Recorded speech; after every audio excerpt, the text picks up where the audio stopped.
Goddess Nicole. This is a part 2 that I hope will enlighten all of you. Goddess, as she calls herself, is the perfect example of someone who uses the sacred feminine as a costume, not a consciousness. A self-proclaimed goddess who has no idea how to embody one, only how to wear the title like a crown she hasn't earned. So she invokes divinity not to uplift others. And if there's any, will degrade prostitutes. Just to sit on a pedestal because she wanted to. Now imagine this. After spending the night fabricating lies, weaving slander and illusion into stories meant to destroy someone's reputation, you'll see one of her posts posting a Bible scripture about Exodus. The irony is almost theatrical. How do you weaponize deception and then cloak yourself in the language of God? That's hypocrisy in its highest form. Hypocrisy. This was one of the smear campaigns about me. Because basically, it's who they are. So one of the most insidious forms of hypocrisy is spiritual narcissism.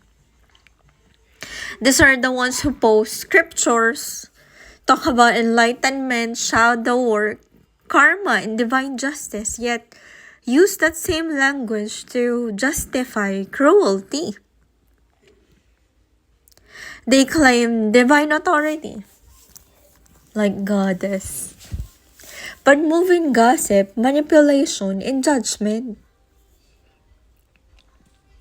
They use spiritual terms as camouflage, as if speaking of God or light absolves them of the darkness they perpetuate.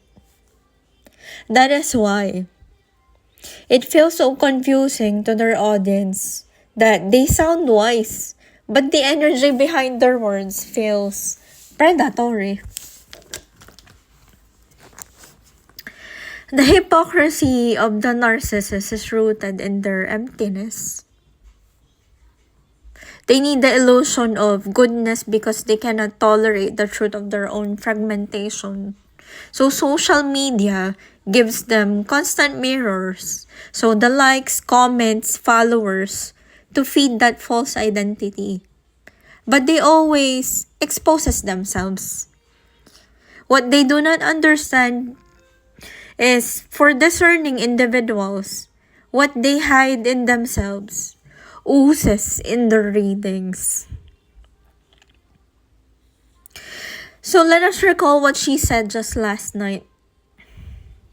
She was antagonizing a Queen of Wands, accusing her of black magic, calling her a scammer, a fraud, a nymphomaniac, a prostitute, a sociopath, even a torturer. Over and over, she repeated that this woman was not enlightened, dumb, evil, and unfit to teach or lead. In her narrative, this Queen of Wands was the embodiment of everything unholy. Now pause for a moment and think. Because claims that extreme, if they were actually true, would be criminal. But when they are fabricated and directed toward an innocent person, that is what's criminal. That is defamation in character assassination. And yet, the same goddess slip in a disclaimer saying, keep in mind, I might be lying in this reading and I might use profanity. Did people even catch that? Or I might have heard it wrong. So she told you the truth right there, that she might be lying, and still believe this deceiver. So that's the genius of manipulation. Hide the confession inside the performance. It's like a masterclass in psychological deception. She plants lies, disguises them as a spiritual message, and then covers herself legally and energetically with a single sentence. This is what you call high-level narcissistic strategy. Deception mixed with plausible deniability. And when she gets called out and exposed, well, she suddenly becomes the victim of a narcissist. So she starts posting the next day about surviving abuse and healing from it. As if she wasn't a narcissist. It's the same inversion she accused her villain of playing victim after being exposed. But she just shown us that it was her. The more that I understand that you're attacking someone claiming that they're not enlightened because you have none, when you're knee deep in deception.